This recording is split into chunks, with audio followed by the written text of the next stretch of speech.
Well. Alright, so now that I got the M&Ms out of the way, I can talk about Pokemon. Prismatic. Let's talk about it. Not a big fan. That is a hot take, and I'm going to have quite a few hot takes in this video. Some of you might agree, some of you may disagree. That is what the hobby is. We can like some stuff, and we can dislike some stuff, and it's perfectly fine. So, Prismatic, I made some pre-orders, got my ETBs, ripped some stuff. Then I saw what was happening to the price. Then I got word that people weren't getting any product at their stores. I had just moved into my small town. I left at 3:05. But I had just moved to the small town. I started Googling what card shops were around me and asking if they had Prismatic. Most of them said no. And I knew what the going rate was for an ETB at the time, which was $140. So I went in with my ETBs and I traded for more Sword and Shield stuff, especially Fusion Strike. I was really on the hunt for a lot of Fusion Strike. It's kind of hard to find some of these Sword and Shield boxes, to be honest with you.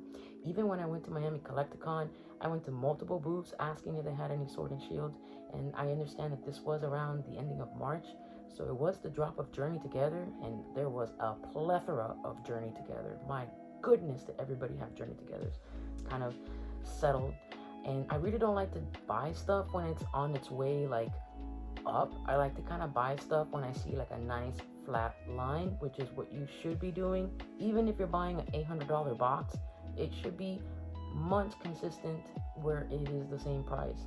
Yes, things move up in price, especially out of print. When it's new releases, it should not be like that, but there are certain sets that do get certain hype, and it does happen. It's not just this hype cycle. It's happened even with Brilliant Stars. It's happened with many sets throughout the history of Pokemon.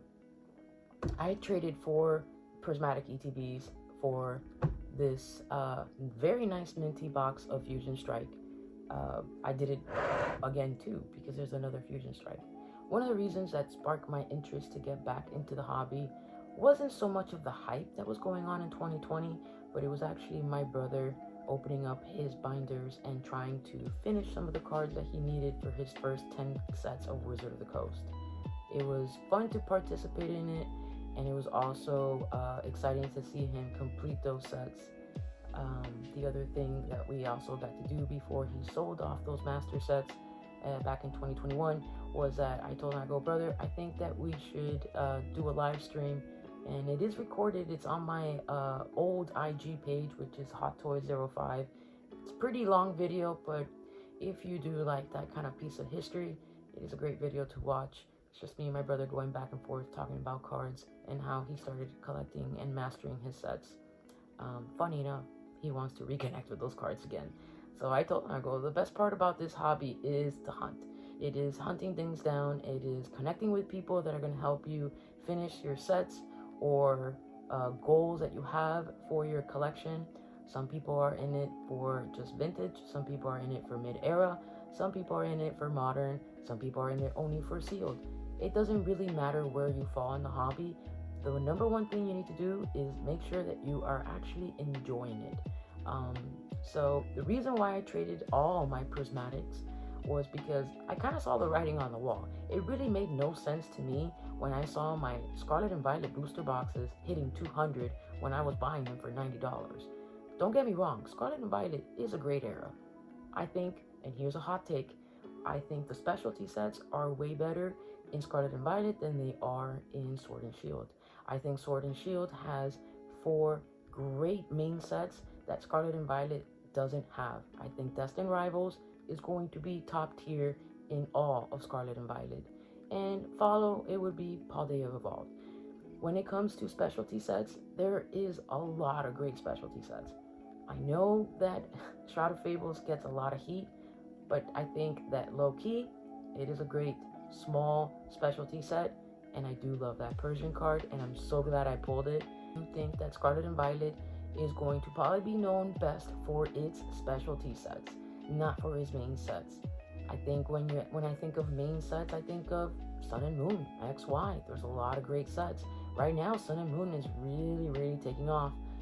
Usually what happens when things are kind of aged out, it's very normal for booster boxes that are out of rotation for a Pokemon to be printing them, that they will kind of go up in value, especially if people are chasing certain cards. Do I feel that there's great chases in Scarlet and Violet?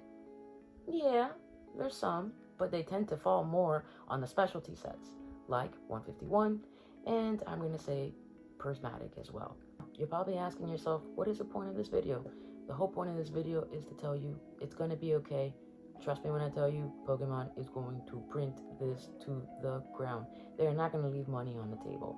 And you're going to walk to Target and Walmart one day, and you're going to pass by the card section, and you're not going to pick up a single item. Not because you're not a Pokemon fan, it's just because you've had enough. And you can't buy everything. Even scalpers can't buy everything out there. There will come a point where everybody's pockets are going to be tapped out.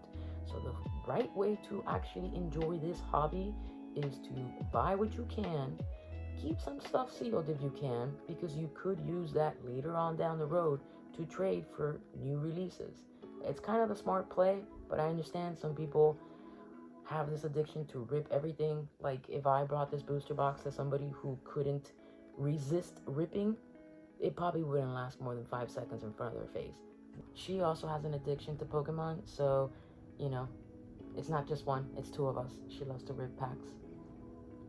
Me personally, I've opened up enough Fusion Strike and all of these back here, even Evolving Skies. I didn't hit anything, but I enjoyed it.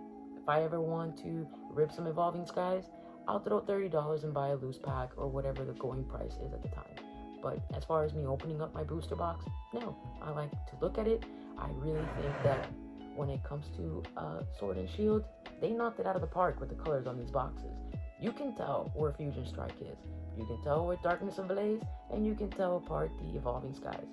I know I put it on the top, but still, you zoom in, I'll zoom in. You know exactly where each box is. You know which box is Chilling Reign. They're very, very distinctive boxes. Not to say that Scarlet and Violet did a terrible job with the box art, but again, my hot take is the specialty sets in Scarlet and Violet era are going to be very, very memorable. I think it's my personal preference. People made fun of me for opening up Obsidian Flames 2 years ago. I'm sure some people are laughing in the comment section saying, how dare you say that about Prismatic? It has God packs. I really don't open up packs with that intention. I open up packs with the intentions of enjoying the artwork, even the commons and uncommons. There's a lot of great... Actually, as a matter of fact, one of my favorite artworks is the Hunter and the Gengar from 151. I think it's beautiful. I'm going to put them up right here so you guys can enjoy it. Well, with that said, I hope you guys enjoyed the video as much as I enjoyed making this video for you guys. Keep your head up. Trust me, Pokemon's going to print a lot.